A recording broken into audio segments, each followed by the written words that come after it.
Stephen Moore, former economic advisor to Donald Trump and writer of the Trump Economic Miracle. Thank you so much, Stephen Moore, for joining us on the show this evening. And let me begin by asking you, President Trump in his speech at the Congress has said, it's very unfair. India charges us auto tariffs higher than 100%. He's announced the reciprocal tariffs and said that the system is not fair to US. It never was. From the 2nd of April, reciprocal tariffs kick in. Whatever they tariff us, other countries will tariff them. Now, that's reciprocal, back and forth is what he has said. What do you think will be the immediate and long-term impact of Trump's reciprocal tariffs on India, given that US is India's largest export destination and a key trade partner?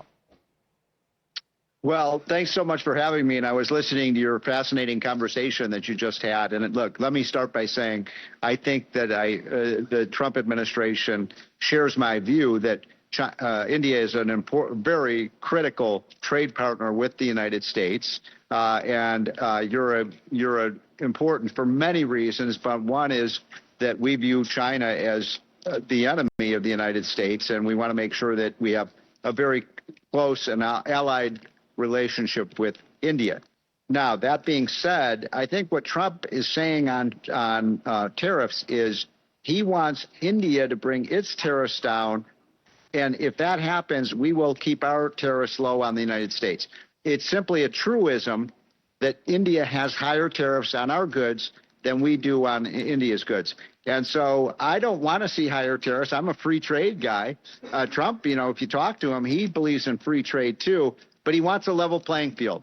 And I think at the end of the day, India would be wise to lower their tariffs so we can have freer and fairer trade between our two great nations.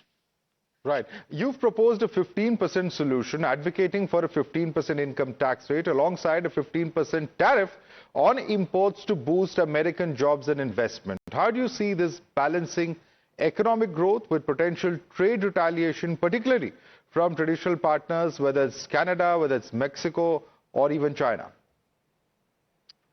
Well, listen, I think, obviously the United States has a very special relationship with Canada and Mexico because they are two of our most important and closest allies. But I would say India is really important to the United States as well.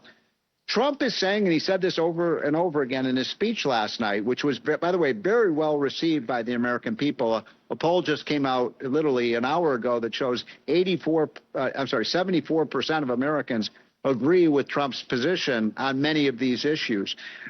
We want a fair deal. We want to maintain a good, healthy, mutually beneficial relationship with India. India is one of the fastest growing countries in the world, and one of the most popular, if not the most populated country in the world. So it's an important market to us, both in terms of buying and selling goods. Yeah, because, the point I'm asking is this, that Canada and Mexico have already imposed retaliatory tariffs matching Trump's 25% levy on US imports. Instead of reducing tariff deficits, could this tit-for-tat strategy, as critics argue, backfire and further harm the American economy by triggering a lot more economic instability, in your view? Possibly. Look, Trump is taking a gamble here. There's no question. When you have freedom to trade, that benefits both parties. It benefits the seller and the buyer. And so we want to, I've talked to Donald Trump about this. We want to move towards a freer trade situation, but he also wants to make sure that American companies are treated fairly. And right now, frankly, they're not. And I'm not talking about India right now. I'm talking about, the Europeans have much higher tariffs on our goods than we do on theirs. The Mexico and Canada have slightly higher tariffs than we do, and many of the Asian countries as well. So Trump is saying we have to have a level playing field. And with respect to China, by the way, because you were talking about China a little earlier on the show, we view China in a different way. We think that China is an enemy of the United States. They do not play fair. They cheat. They steal our technologies. And quite frankly, the American people are sick of that. And so I think you're going to see a lot of tariffs really aim much more on China than on India. Right, because that's the whole point. China says that the entire issue of fentanyl, etc., is a wrong thing that's been stated. They say that we've actually been helping to crack down, and we are now being punished for having helped the United States. And they've even gone on to say, as you must have heard earlier, that if war is what US wants, be it a tariff war, trade war, or any other type of war, we're ready to fight till the end. With both sides refusing to back down, are we looking at a full-fledged trade war that could destabilize global markets? Because across the world, the markets have been low because of the kind of uncertainty that we've been faced with.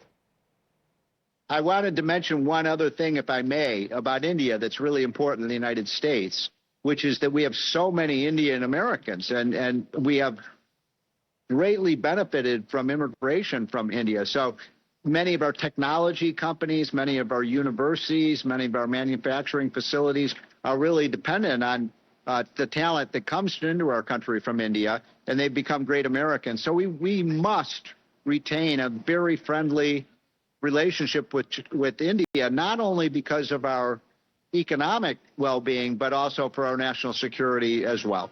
Yeah. But Stephen Moore, many would say that's a very strange way of showing our love.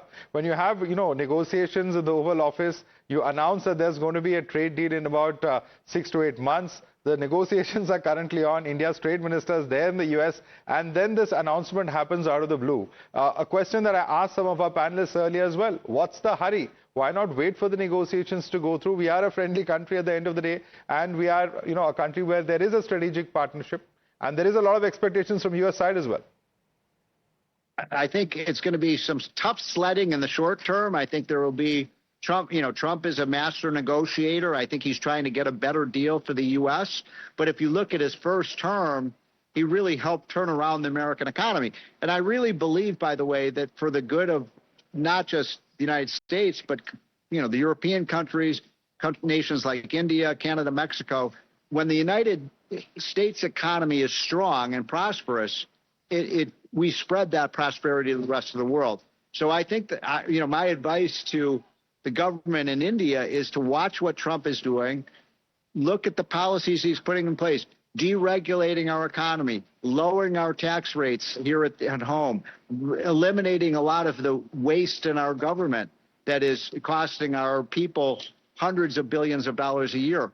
I think countries like India would be very well advised to adopt a kind of Trumpian agenda for their own countries. I think it makes all people on that, better off. I'll give you that, because clearly, of course, reducing the size of government, reducing governmental interference and wasteful expenditure has been a recurring theme, even here in India, as far as our politics is concerned. And that perhaps is one thing where even, Prime Minister Modi referred to it in terms of what Make America Great Again is concerned. He also referred to what he's essentially doing here is Make India Great Again, taking a leaf out of President Trump's book. Thanks so much, Stephen Moore, for joining us and sharing with us your perspective. Well, thank you. We not only want to make America great again, we want to make India as great again as well.